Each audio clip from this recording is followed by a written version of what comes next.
el doctor Miguel Majano, actual presidente saliente ya de la Junta Directiva del Colegio Médico,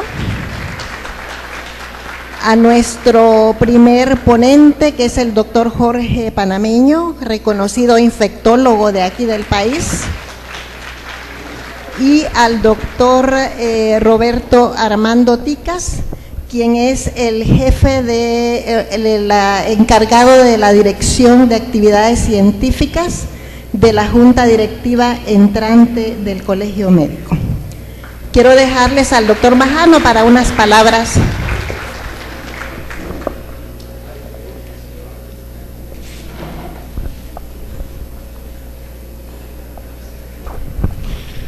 Tengan todos muy buenos días, estimados compañeros, colegas. Es gratificante tenerlos nuevamente aquí con nosotros en esta su casa, en el Colegio Médico, en estas actividades científicas que coordina nuestra vicepresidenta, la doctora Flor Ventura de Ticas. Agradecerle a los ponentes de un tema relevante que estamos viviendo en estos días, como es el dengue, el Zika, chikungunya, y agradecerle al doctor Panameño, experto en medicina tropicales, formado en Brasil, de donde se originó pues prácticamente el problema del Zika.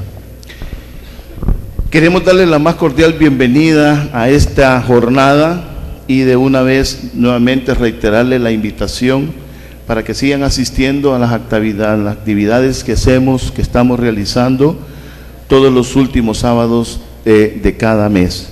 La próxima reunión es el 19 de marzo, es sobre el tema de insuficiencia renal, tratando de colaborar con el mes del riñón, que es en el mes de marzo.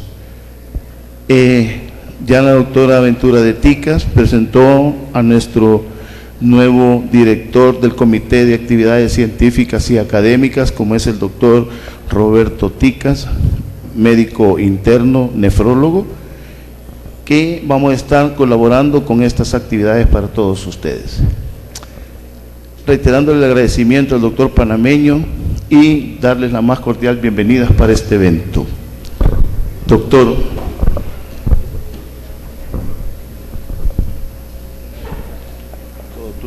Gracias.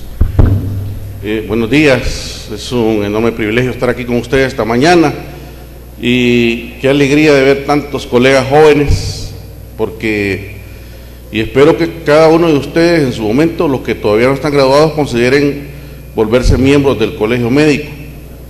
Esperamos la hora en que, vía una disposición legal, la colegiatura en El Salvador para los médicos sea obligatoria, ¿verdad? Porque enfrentamos diversas circunstancias en un futuro no lejano, de las cuales solo vamos a poder defendernos apropiadamente como gremio, unidos, ¿verdad? Y pienso que el Colegio Médico es la instancia apropiada. Qué bueno pues que estemos todos aquí esta mañana. El tema que ahora nos ocupa, y si pudieran proyectar la primera, por favor, forma parte de una constelación de problemas que bien pueden ser catalogadas como enfermedades emergentes, que desde diciembre de 2013 llegaron a las Américas. ¿Cómo? ¿Por qué? Y sobre todo, ¿por qué razón estamos viendo ciertas manifestaciones de estas enfermedades? Son temas que todavía se discuten y se debaten. Las enfermedades que esta mañana vamos a discutir tienen tres características en particular. El verde ese. Tienen tres características en particular. Bien pudieran ser todas catalogadas como arbovirosis exantemáticas febriles. Primero, porque son transmitidas a través, mayormente, más adelante ustedes, cuando llegue el momento de la charla, van a poder discutir sobre evidencias de otras vías de transmisión, como hablando de Zika, la transmisión sexual o la importancia de la transmisión por la vía sanguínea, o transfusiones sanguíneas, quería decir. Pero el principal medio de transmisión de estas enfermedades va a ser el mosquito, en particular a Aedes aegypti, ¿verdad? Los virus son entonces los virus que se transmiten a través de picaduras de artrópodos, y tienen en común que producen un cuadro febril que en algún momento se va a acompañar de un exantema que tiene diversas características, y que esto en algún momento va a plantear, sobre todo ante la carencia de medios de laboratorio apropiados, una verdadera problemática diagnóstica.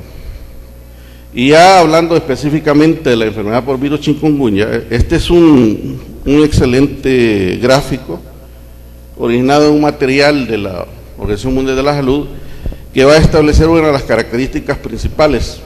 Y hablando del nombre, ¿verdad?, chikungunya, y sus diversas expresiones que tiene, ¿verdad? Esta es una situación que está siendo revisada actualmente en cuanto a su taxonomía, porque este término, que como ustedes ya deben conocer, proviene de un dialecto que se habla en el norte de Tanzania, Kemakendo, que significa el que se encorva, el que se dobla del dolor. Genera especiales dificultades a la hora de pronunciarlo. Y si no, consideren cómo le va a un ruso hablando de chikungunya, o a un alemán.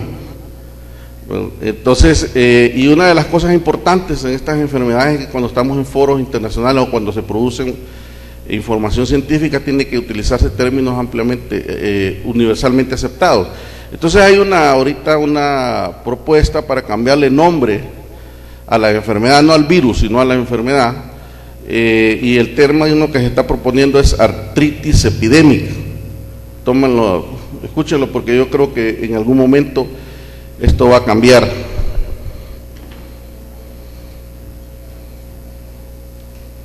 Esta es una microfotografía reciente del agente causal, que es un alfavirus de la familia Togavirus, ¿verdad? Icosaédrico, y que tiene características bien interesantes. La siguiente, por favor.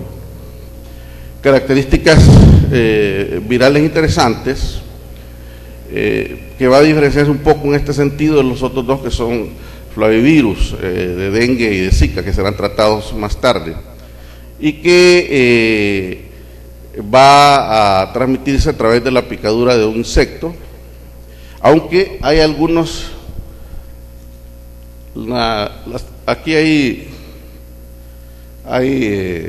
las letras son pequeñas, pero al final de cuentas lo importante es que el vector principal, aquí el Aedes aegypti, pero también el Aedes albopictus, del cual ya se ha reportado en El Salvador presencia. La diferencia va a ser el Aedes aegypti tiene un dibujo que parece un arpa aquí, en esta parte, y el otro es una línea blanca. La siguiente, por favor.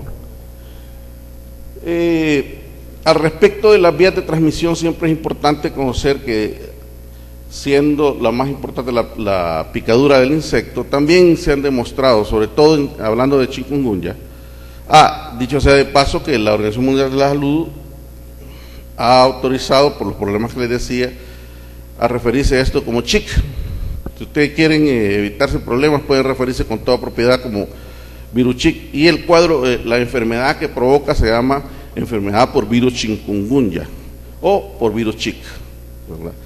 Han habido algunas situaciones en las cuales ha habido transmisión, ¿verdad? Y como pueden leer ahí, una situación en la cual un trabajador de un laboratorio se inoculó y adquirió la infección a través de un pinchazo, y también otras situaciones en las cuales hubo contacto, siempre en el ámbito del laboratorio. Es muy importante el entender la importancia de las medidas de bioseguridad cuando estamos trabajando con muestras, ¿verdad? O tomando muestras de sangre.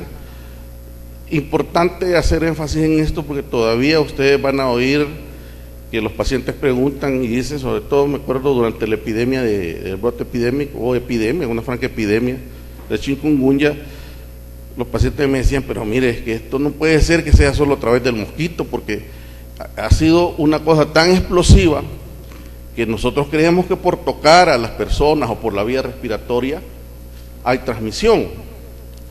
Entonces, no se ha demostrado que haya por esta vía transmisión de este virus. Y lo que sucede, lo que sí se ha demostrado que en El Salvador, por cada uno de los que estamos aquí sentados, hay 1 millón de mosquitos, ¿verdad? Y entonces eso hace que la posibilidad, cuando estaba circulando esta enfermedad, este virus, la posibilidad de que nos contagiáramos a través de la pica, que adquiramos infección a través de la picada del mosquito fuera bien amplia. Recuerden ustedes que el índice larvario en algunas áreas del Gran San Salvador es del 25%. Tenemos oportunidad de discutir esto más adelante. La siguiente, por favor.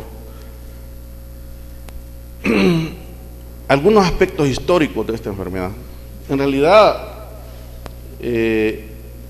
su descripción data de los años 50, cuando se describe el virus y la enfermedad como un problema más exótico que otra cosa, que estaba circunscrita a áreas selváticas en África. Aproximadamente 10 años después de su descripción, comienzan a haber casos en África, en Asia, aislados, sobre todo en las Filipinas, pero nunca, por 50 años, se reportaron casos de esta enfermedad fuera de África o de Asia. No fue sino hasta diciembre de 2013, cuando la OMS y la OPS alertan a través de este comunicado que ustedes pueden estar viendo ahí, que se han detectado casos en el Caribe, sobre todo en la zona que es el Caribe, que es islas de habla francesa, cerca del cono sur, San Martín, Martinica y otras islas de esta zona.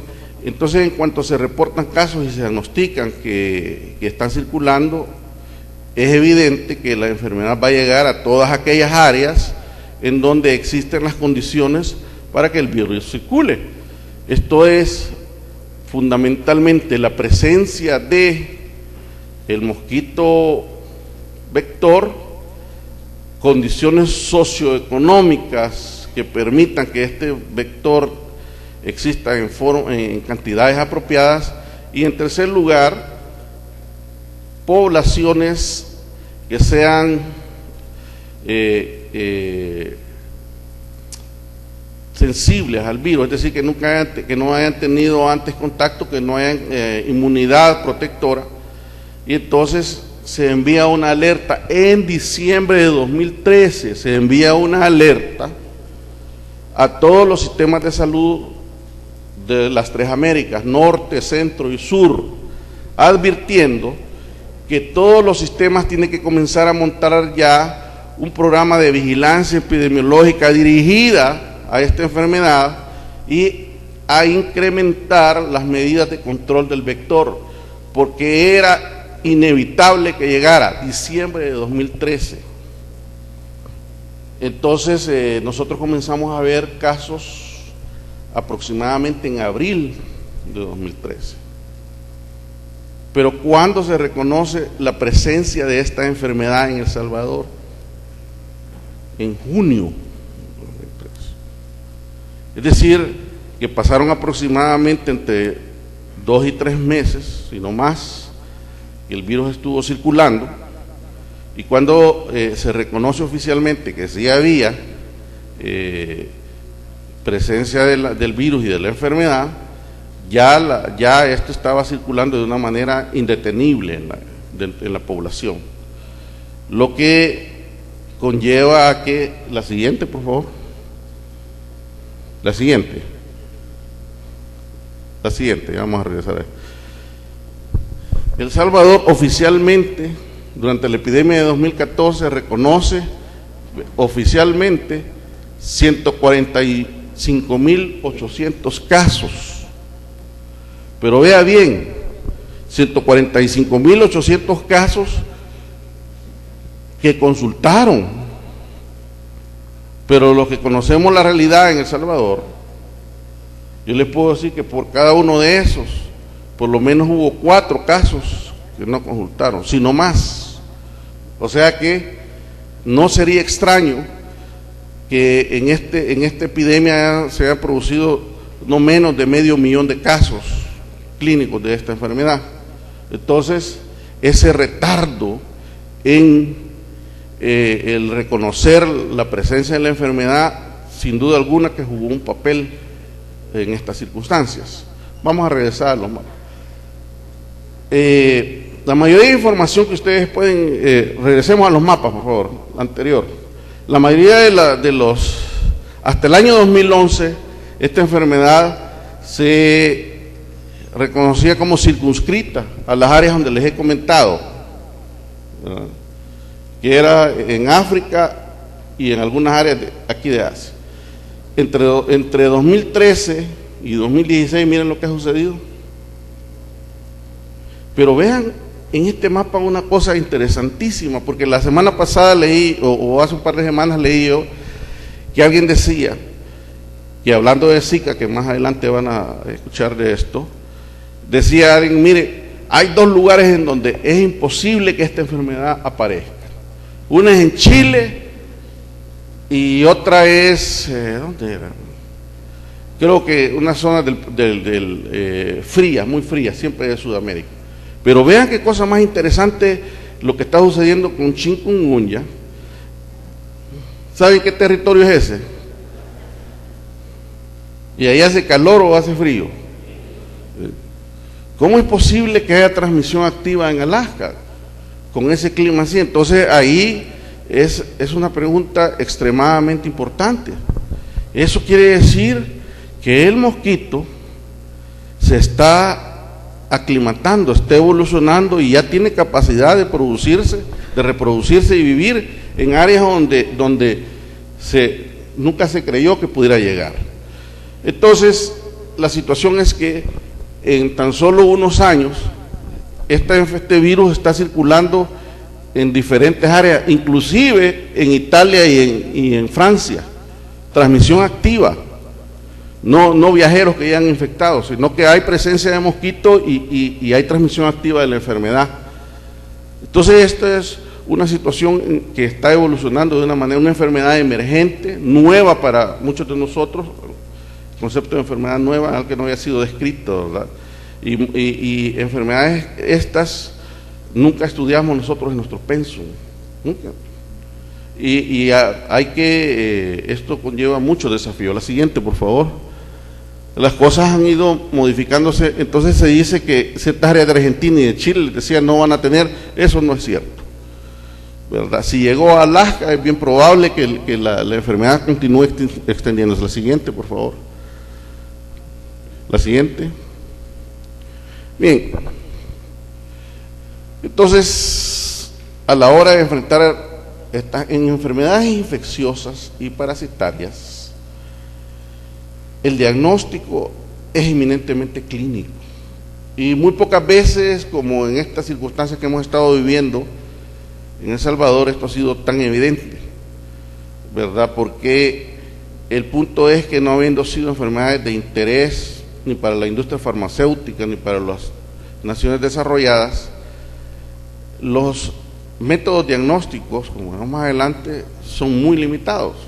Entonces es bien importante que nos empapemos en la clínica de estas enfermedades, porque, como ya ustedes verán con las otras situaciones que se van a discutir, otras enfermedades, en las primeras 24 o 48 horas es imposible distinguir clínicamente entre cualquiera de estas 3 enfermedades y una cuarta que ya anda circulando en nuestro medio y que es inconveniente que ustedes estudien y se actualicen, y me refiero a la influenza, ¿verdad? Ya yo estoy viendo en los hospitales donde trabajo muchas personas ingresadas por neumonía después de una influenza, es una materia aparte. El punto es que la mayoría de enfermedades virales, inclusive el ébola, en las primeras 24 o 48 horas van a aparecerse.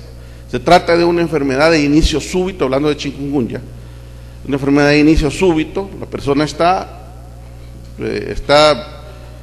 bien previamente y de repente comienza el cuadro clínico que va a caracterizarse casi siempre por fiebre intensa. No estamos hablando aquí de febrículas de 37, de 6, de 38. Paciente que va a tener fiebre de 39 a 40, súbitamente. Luego dolores, osteomialgias y malestar general. Y eso es igual para las 3 enfermedades que vamos a discutir esta mañana aquí, en las primeras 24 a 48 horas. Conforme el cuadro va evolucionando, van a aparecer algunas cosas que van a darnos claves diagnósticas, pero todo el paciente puede tener además, fíjense qué interesante, náusea, vómitos, diarrea, todas las 3 de estas enfermedades y las 4, hablando incluso de influenza, pueden tener estas cosas. La siguiente. Pero hay algunas situaciones que van a definir chikungunya en relación a las otras, aunque no siempre, pero es importante hacer énfasis en esto. El primero es el compromiso de las articulaciones.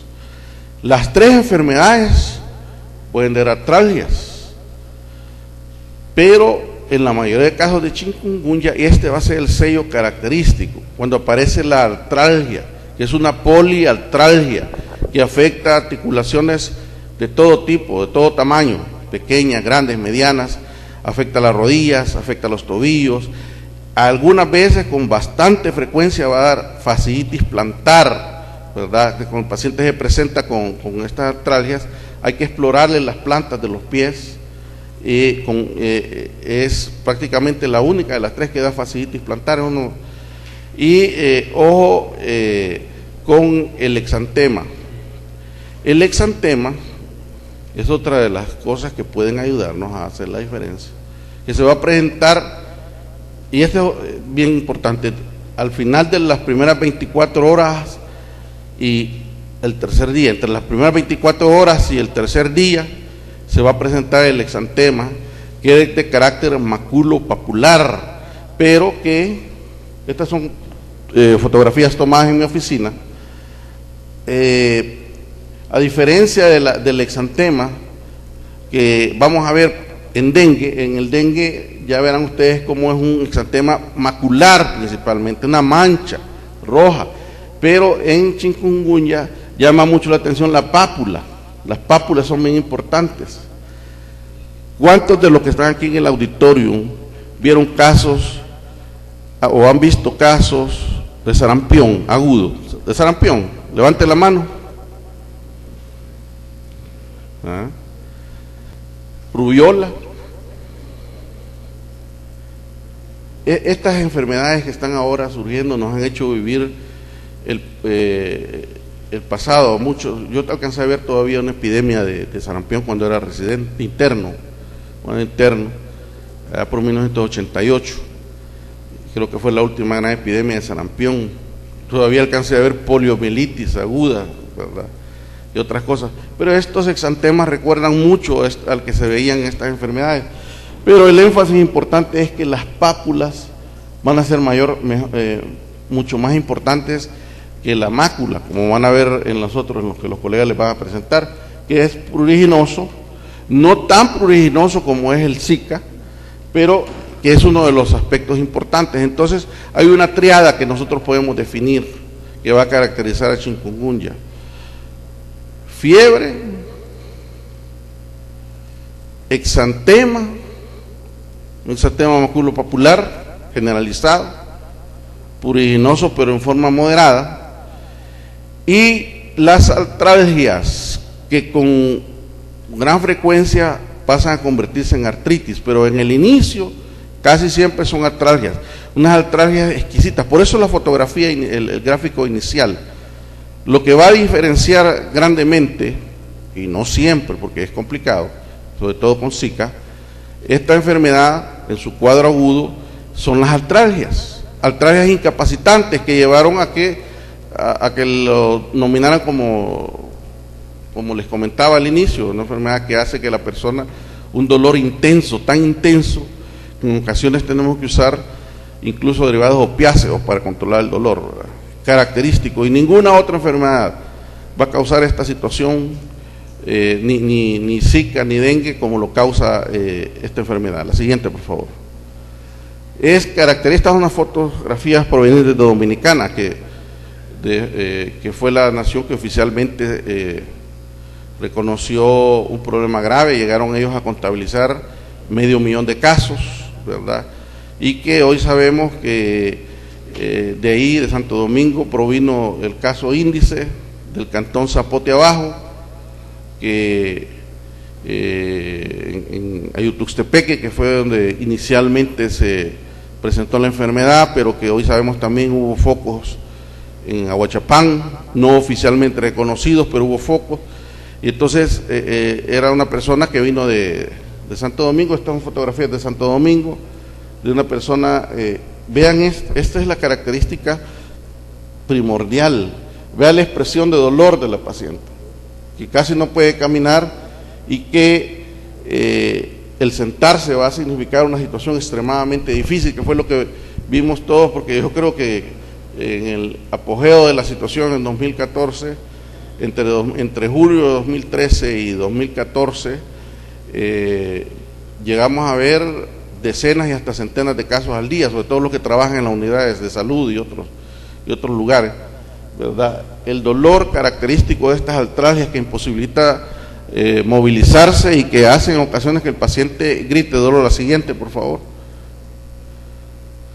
Importante comentarles, muy a propósito de la discusión que habrá más adelante sobre síndrome de Guillain-Barré y su asociación con Zika, chikungunya también puede presentar ciertas manifestaciones. Lo que he comentado anteriormente va a tener la mayoría de pacientes, pero hay ciertas manifestaciones que son raras, pero que pueden presentarse, sobre todo en los casos graves, sobre todo las manifestaciones neurológicas, ¿verdad? Y chikungunya también puede causar Guillain-Barré, por ejemplo, puedo comentarles. Aunque personalmente no llegué a ver ningún caso de Guillain-Barré, sí vi muchas situaciones neurológicas.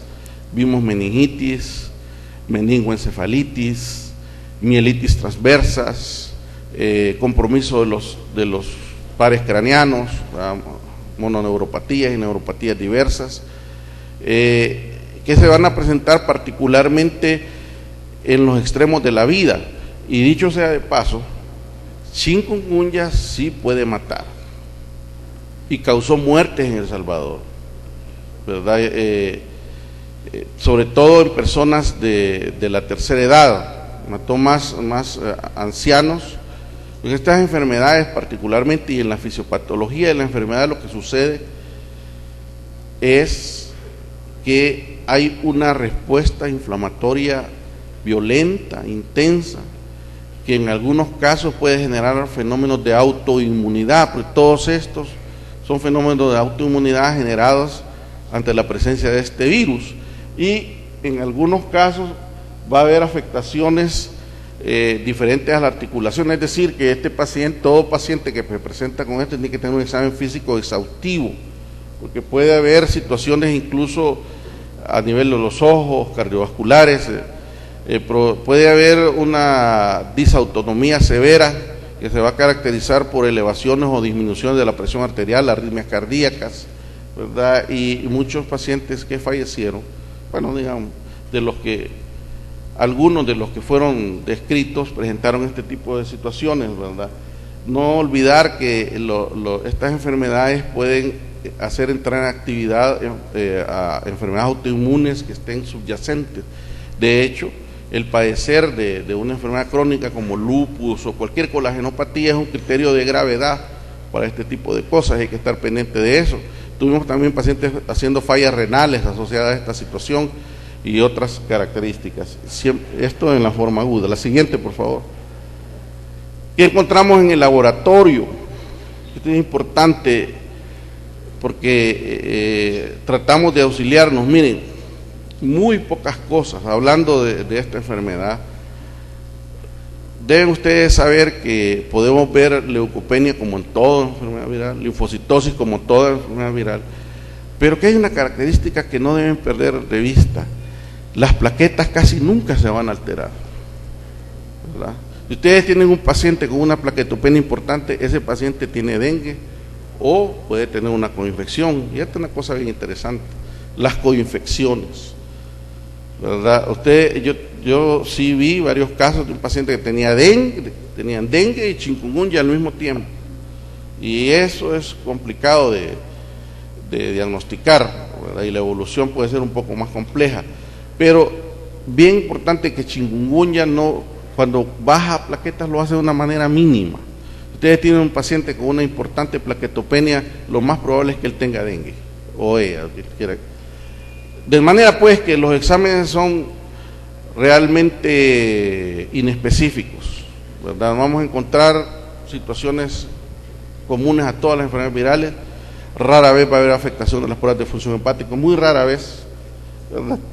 Y siempre es importante que el hemograma forme parte de la valoración. Una proteína C reactiva, pero no esperen ustedes que en estos exámenes encontremos ayudas diagnósticas que nos orienten muy bien, sino las que ya comenté. La siguiente, por favor. Aquí yo quiero que me presten su atención, porque siempre preguntan, si de estas tres enfermedades, ¿cuál es la peor enfermedad? Bueno, es complicado de responder a eso, porque dengue te puede matar de una forma grave, porque Zika, aunque es una enfermedad, como verán más adelante, casi insignificante, a la vuelta de la esquina te pueden esperando otras cosillas, ¿verdad? Para las señoras embarazadas o las complicaciones neurológicas que discutirán. Pero chikungunya en particular tiene algo interesante. La enfermedad atraviesa por 3 fases evolutivas. La primera fase se llama fase aguda, que dura aproximadamente de 10 a 14 días, que es donde vamos a ver las cosas que les he estado comentando. Después del 14º día, aproximadamente después de la segunda semana, un paciente sin tratamiento o inapropiadamente tratado, como veremos más adelante, el punto del paracetamol o acetaminofén, ya veremos, va a pasar a una segunda fase de la enfermedad, que se llama fase subaguda, que dura la fase subaguda desde el final de la fase aguda hasta aproximadamente 3 meses. Y fíjense qué interesante. Si ustedes van a leer lo que la gente decía, por ejemplo, la gente del Cantón Zapote Abajo, y decía, miren, fíjense que me volvió a dar la enfermedad, ¿verdad? Ya se me había quitado y de repente me volvió, me repitió, y entonces esto vuelve a dar. Y algunas veces, a mí decía una señora, me dio hasta 4 veces, ya me repitió. En realidad, lo que sucede es que ciertos fenómenos de esta enfermedad, creemos, ahorita no está plenamente demostrado, pero creemos que la infección por virus Zika produce inmunidad permanente y que muy probablemente no se vuelva a padecer de esto. No, es lo que se cree. Todavía hay, yo siempre insisto con mis pacientes, el conocimiento médico no se genera en 6 meses ni en 1 año.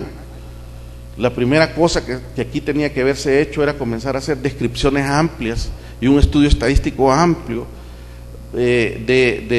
para definir el comportamiento que estas enfermedades estaban dando, ¿verdad? Para poder dentro de 3, 4 años presentar esos estudios y decirle a ustedes, mira, así se comportó la enfermedad. No sé yo si eso se hizo o no, ¿verdad? Pero es lo que para generar conocimiento médico y hablar, porque hay cosas. Estas enfermedades se han comportado aquí de manera diferente a cómo se describieron en África. Por ejemplo, Zika, como verán adelante, nunca en África ni en Asia se había descrito que estuvieran asociadas a Guillain-Barré o a microcefalia. Y podrán discutir por qué se cree que se está presentando aquí. El punto es que hoy día creemos, es bien posible, que quien adquiera la infección por chikungunya desarrolle inmunidad protectora, es posible que duradera, posible, eso habrá que demostrarlo. Se requieren no menos de 5 años de seguimiento de un paciente para ir midiéndole los niveles de anticuerpos, a ver si es neutralizante, por cierto, para ver si estos permanecen, al igual que se hace con una vacuna cuando se está estudiando. Pero creemos que produce inmunidad protectora. Lo que sucede es que en la fase subaguda de la enfermedad, pasadas 2 semanas, se reactivan los fenómenos inflamatorios. ¿Por qué? No sabemos. Y estos fenómenos inflamatorios van a ser particularmente artralgias. Algunas personas llegan a presentar también el exantema, nuevamente. Pero la mayor parte de veces se reactiva esta enfermedad. Pero además de que se reactiva y el paciente vuelve a vivir toda esa situación de los dolores y artritis también, ¿verdad? Hay otras situaciones interesantes. Con gran frecuencia los pacientes que han padecido chikungunya van a desarrollar depresión en la fase subaguda. Un síndrome de fatiga crónica bien característico y debilidad. Entonces vayan viendo lo que chikungunya significa. Pero peor aún, la siguiente por favor. Pasados los 3 meses, si un paciente continúa y persiste con sintomatología, él ya ha entrado a la tercera fase de la enfermedad, que se denomina fase crónica, y en este momento la enfermedad ya se convirtió ya no es una enfermedad infectocontagiosa o es una enfermedad infecciosa, se trata ya de una enfermedad autoinmune que va a provocar un cuadro indistinguible clínicamente de la artritis reumatoidea, incluyendo las deformaciones que provoca esta enfermedad, y que es indistinguible. Tan indistinguible es que el Colegio Americano de Reumatología ha recomendado en los Estados Unidos, porque aquí en El Salvador no creo que se dé eso, aquí no se da nada, estamos inventando cosas, pero allá ellos han propuesto y recomendado que todo paciente que llegue con un cuadro sospechoso de artritis reumatoidea sea estudiado para chikungunya, ¿verdad? Porque podría tratarse de esto. Clínicamente es indistinguible. La diferencia va a ser que los marcadores inmunológicos que utilizamos para enfermedades colagenopatías, particularmente artritis reumatoidea, son negativos, pero de ahí la clínica es igual. Y ya veremos más adelante por qué sucede esto. Y esto sí que es una situación bien delicada, porque produce una grave incapacidad, ¿verdad? Imagínense, una vez me acuerdo, me llamó un colega ortopeda que le había dado esto, y cómo podía operar, cómo podía pasar parado 2-3 horas, y así una serie de circunstancias. Entonces, chikungunya produce una frecuencia que todavía está siendo estudiada, pero que en algunos lugares ha sido hasta el 20% de pacientes que pasan a la fase crónica.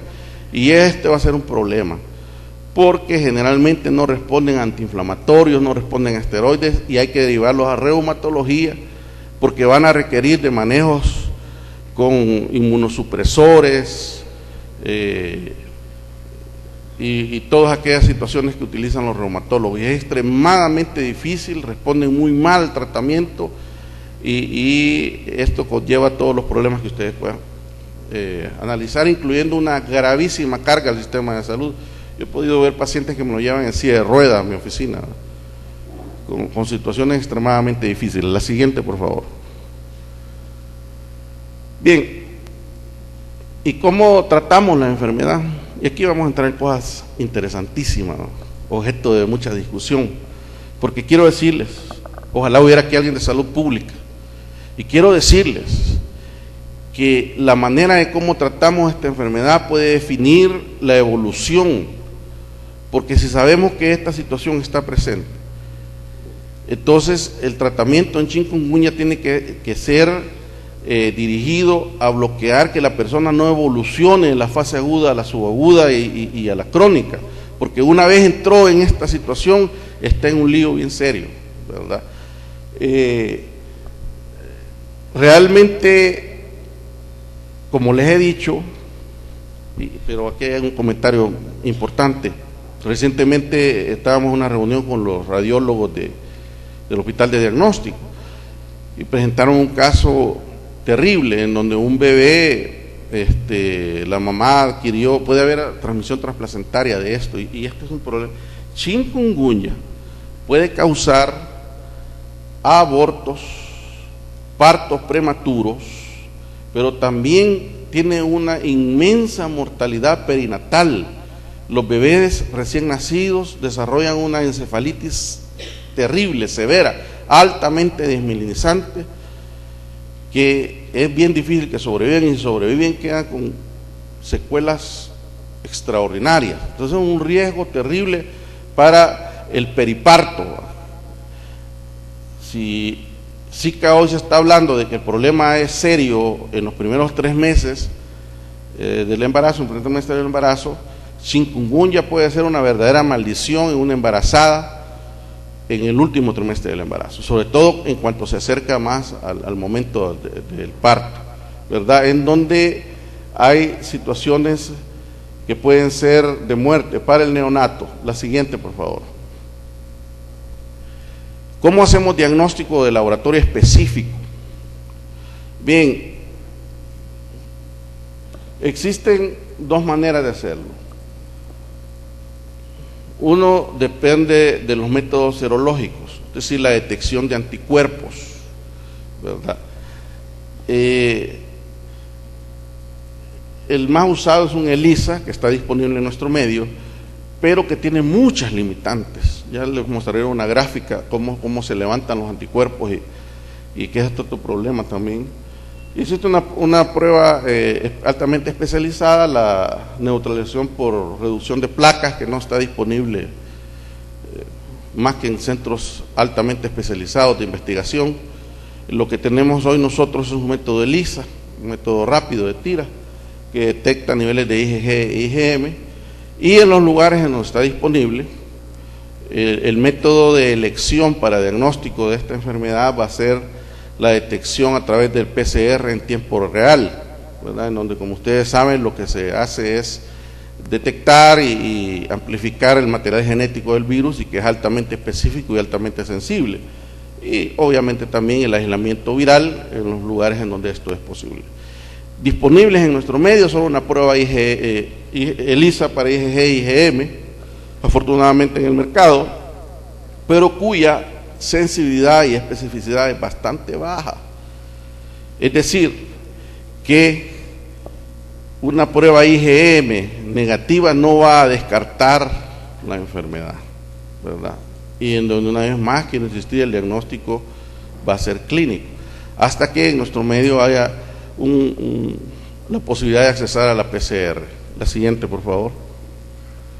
Y es que una de las cosas interesantes es la forma en que se generan estos anticuerpos. Miren, desde el momento en que inicia la viremia, que es el periodo de incubación aquí, ¿verdad? De 2 a 14 días, en promedio 7 días.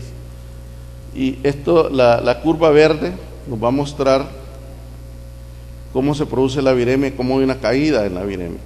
Entonces, la elevación de los anticuerpos IgM se comienza a producir más o menos entre el 3er y el 4er día, alcanzando un máximo ahí por el 6º día. ¿Qué es lo que estamos acostumbrados en dengue, por ejemplo? Todos sabemos, y ya no voy a hablar mucho de eso, que hay un tiempo, ¿verdad?, en el cual ni vale la pena enviar marcadores serológicos, porque sabemos que es poco probable que estén presentes, al menos la IgM, la IgG es otra cosa, ¿verdad? Y luego, a partir del 6º día en adelante, van a comenzar a producirse IgM, pero esto es importante porque los IgG son los neutralizantes, los que van a realmente controlar la infección. De esto quiero decirles entonces que en medio cuando vinieron los sets de estos diagnósticos, en medio de la epidemia, la gente decía, mire, pero no puede ser chikungunya porque me dio negativa la IgM. ¿Cuántos días tiene que estar enfermo? 3. ¿Cómo? Y entonces me voy a esperar 6 días para darle tratamiento, ¿verdad? Este es un punto bien importante, el saber cómo vamos a utilizar los marcadores, en qué momento, y la necesidad que tenemos de que esto se mejore. Hoy día hay muchos protocolos ya avanzados en los cuales se busca desarrollar un set que pueda detectar serología, anticuerpos de las 3 enfermedades que estamos hoy discutiendo esta mañana acá, aunque es un problema un poco complejo porque, por ejemplo, con los flavivirus hay reacciones cruzadas. Pero esto es para que ustedes sepan que durante los primeros 6 días de la enfermedad enviar marcadores virales serológicos no tiene mayor utilidad. Se puede hacer como para demostrar cuándo hubo seroconversión, pero para el tratamiento y el manejo del paciente no va a tener mayor utilidad. Y aún así, la prueba que tenemos disponible nosotros ahorita tiene una baja sensibilidad, una baja especificidad, y hay que siempre entender que sobre todo en los países con algún camino por recorrer para desarrollarnos, la clínica sigue siendo la más importante. La siguiente, por favor. Diagnósticos diferenciales. Para cuando, esto es de 2011, información oficial de 2011, en aquellos momentos en donde todavía se decía que y no se había demostrado la presencia del virus y sin embargo ya había sospecha, tanta sospecha había que se desarrollan protocolos para preparación en 2011 para preparación y respuesta ante estas circunstancias. Ya se comentaban las enfermedades con las cuales había que tener diagnóstico diferencial. En El Salvador, básicamente los temas que van a ser discutidos esta mañana aquí son primordialmente con los cuales son los diagnósticos diferenciales: Zika, dengue, por supuesto leptospirosis, ¿verdad? Que es otro gran capítulo interesante. Y entre paréntesis yo le pondría la historia del campo oscuro, ¿verdad? Y ustedes supieran lo que está detrás de eso. Sería interesante para discutirlo otra vez o en otras circunstancias, pero el diagnóstico diferente, usted tiene que, cuando yo era interno, por 1988, llegaba un paciente con fiebre a la emergencia, nosotros sabíamos que podían ser 3 cosas, y no había, o era una infección de vías urinarias, o era tifoidea, o era malaria. A propósito, ¿cuántos de los que están aquí han visto alguna vez un caso de paludismo o malaria? Levanten la mano. Cosa interesante, ¿verdad? No estoy preguntando cuándo se graduaron, solo cuándo, ¿verdad? O ahora, cuando tengamos a un paciente en la emergencia con estas cosas o en nuestro consultorio, tenemos que hacer diagnóstico diferencial con estas 3 patologías y con cualquier enfermedad viral, incluyendo influenza, como les había comentado. La siguiente, por favor. Claro, chikungunya en fase crónica, va a aparecer cualquiera de estas artritis crónicas, ¿verdad? Y hay que hacer en la historia clínica, preguntar si meses atrás no ha tenido un cuadro febril exantemático. ¿Cómo tratamos la enfermedad chikungunya? A veces en El Salvador suceden cosas interesantes. Hace algunos años me invitaron al Hospital Rosales para dar una opinión sobre cómo habían manejado un caso de malaria que venía de África y que el paciente falleció, venía de Guinea Ecuatorial, creo, y el paciente falleció. Entonces a mí me llamó la atención cómo el caso fue manejado terapéuticamente en base a unas indicaciones que llegó a dar epidemiología del Ministerio de Salud. Epidemiología. Yo admiro mucho a los epidemiólogos, para los que están aquí, pero las cosas en su lugar. ¿Quién trata pacientes? ¿Los clínicos o los epidemiólogos?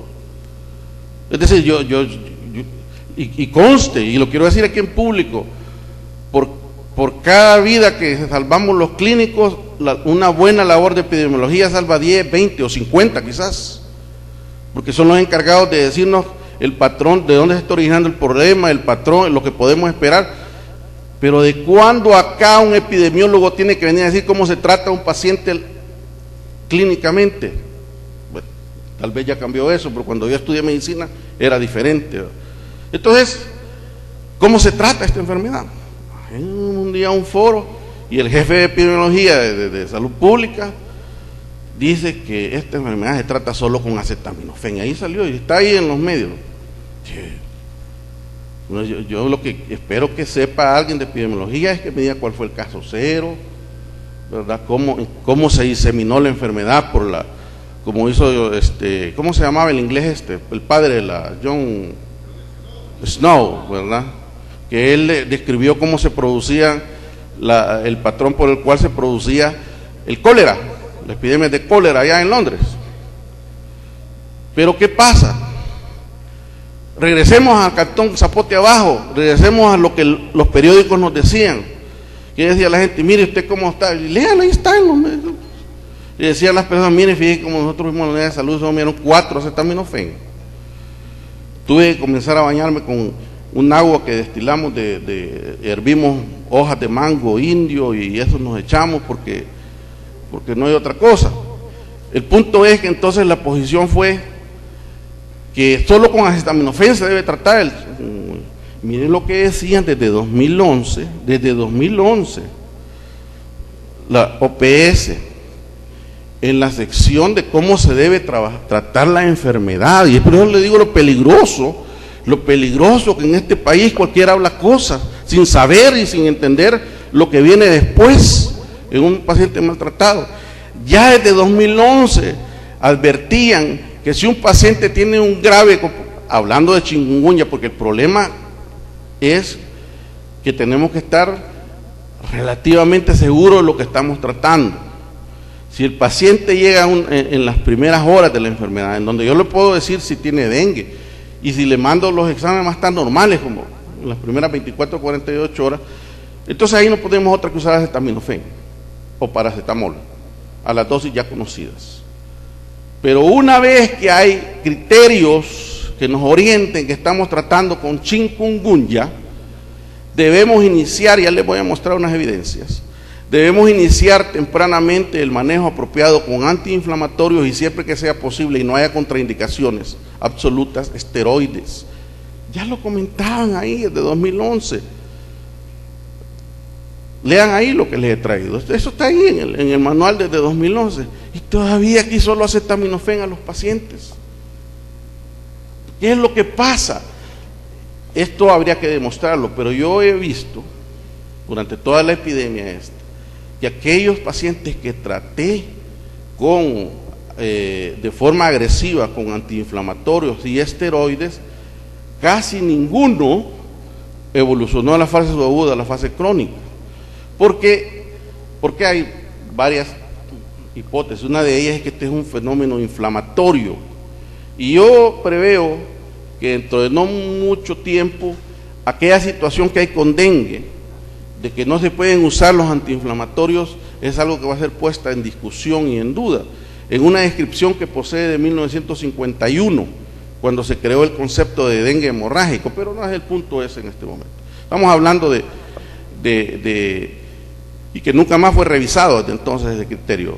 Entonces, desde aquí ya estaban diciendo los expertos, esto se generó sobre todo en observaciones de franceses, del Instituto Pasteur, que comenzaron a atender, el Instituto Pasteur es de los aspectos relacionados con la salud en países del Caribe, como la Polinesia Francesa, la República de Micronesia y varios lugares en África, en donde sí se puede. Ellos dicen se puede, yo digo sí se debe utilizar antiinflamatorios y esteroides siempre y cuando no haya contraindicaciones y con las precauciones del caso y todo lo que podemos discutir como ustedes quieran, ¿verdad? En la fase aguda de la enfermedad. Porque si el paciente ya pasa, y no digamos en la fase subaguda, obviamente el manejo de sostén de las otras cosas, ¿verdad? La siguiente, por favor. Una cosa bien interesante. Este fue un estudio hindú, publicado en 2014, en donde ellos le dieron seguimiento con resonancia magnética nuclear a los casos de chikungunya con artralgias persistentes y artritis persistentes, y demostraron que si la enfermedad sigue su curso sin intervención apropiada, se producen unos daños intensos a nivel particularmente de los cartílagos de las articulaciones, se fisuran, hay una destrucción en los cartílagos, que va a ser muy difícil de estabilizar apropiadamente para que no generen dolor y dificultades para el movimiento. Demostrado ya. Por esa razón hay que usar estas cosas, ¿verdad? La siguiente, por favor. Entonces, pues quiero proponerles que, y porque hay ya datos y que el paciente con chikungunya, cuando usted está seguro, porque no es muy difícil, no crean tampoco que esto es neurocirugía, ¿verdad? Realmente el cuadro clínico es bastante característico, y con lo único que se puede confundir en algún momento es con los cuadros más severos de Zika, ¿verdad? Que ahí sí va a ser bien difícil de diferenciar, pero si ustedes están bien seguros, digamos, razonablemente seguros dentro de lo que la experiencia y la clínica les permita, ustedes pueden usar antiinflamatorios. Yo usé con mucho éxito dipirona, ¿verdad? Sabemos las limitantes que tiene, pero este producto me permitió bajar en la fiebre tempranamente, utilizando dipirona y esteroides o cualquier otro, sobre todo dipirona cuando había fiebre, porque hay pacientes que llegan solo con las artralgias, ya sin fiebre. Entonces ahí usaba otro tipo de antiinflamatorio. Utilizando un antiinflamatorio más esteroide, el de su preferencia, en 24 a 48 horas había regresión casi completa del cuadro clínico. Y además, esto es bien posible, algunos pacientes los puede seguir, que bloquee con buen chance la evolución de la enfermedad a la siguiente fase, a la fase subaguda, a la fase crónica. Ya un paciente en fase crónica es del reumatólogo, ni pierdan su tiempo en estarle dando, ¿verdad? Van a estar esteroides, antiinflamatorios, y la respuesta es bien pobre, que vaya al reumatólogo, porque eso ya es una enfermedad autoinmune y va a manejarse exactamente igual que una artritis reumatoidea. Bien, no sé si hay otras todavía. ¿Cómo vamos a prevenir esta y otras enfermedades? Porque déjenme decirles algo, a veces uno corre el riesgo de que lo señalen como profeta del desastre, ¿verdad? Pero hay otras cositas que podían venir a visitarnos. Una de ellas se llama fiebre amarilla. La fiebre amarilla deja estas tres enfermedades en la categoría de aficionados, con la letalidad que tiene y lo que puede causar, y utiliza y ¿qué se requiere para que llegara la fiebre amarilla? Adivinen: mosquito vector, condiciones socioeconómicas apropiadas y población susceptible, ¿verdad? Entonces realmente el control del vector, y no solo del vector, porque aquí puede haber un problema. No se trata solo de usar insecticidas, no se trata de usar abate, con todo lo que se está hablando del abate últimamente, no se trata solo de repelentes. El problema clave es controlar las condiciones que permiten la permanencia del mosquito vector viviendo con nosotros: abastecimiento de agua, el manejo de la basura, la disposición de acueductos y alcantarillados y otras cosas que ahí sí deben hablar los epidemiólogos, ¿verdad? Porque hasta donde yo entiendo es lo que manejan ellos. Y obviamente pues el uso de repelentes, el uso del repelente es bien importante actualmente, cuando no hay otra cosa, ¿verdad? Y será interesante después poder discutir qué repelente, qué contienen, cómo se deben usar. Ya tomé más tiempo. Todo caso en fase aguda de estas enfermedades debería de aislarse apropiadamente, al menos con un mosquitero, idealmente que contenga repelentes ya embebidos, y algún día ojalá podamos desarrollar o se puedan desarrollar la vacuna que se está trabajando ya desde hace ya varios años, pero que por el momento solo hay proyectos y lo que nos queda es acabar con el mosquito. Muchas gracias por su atención.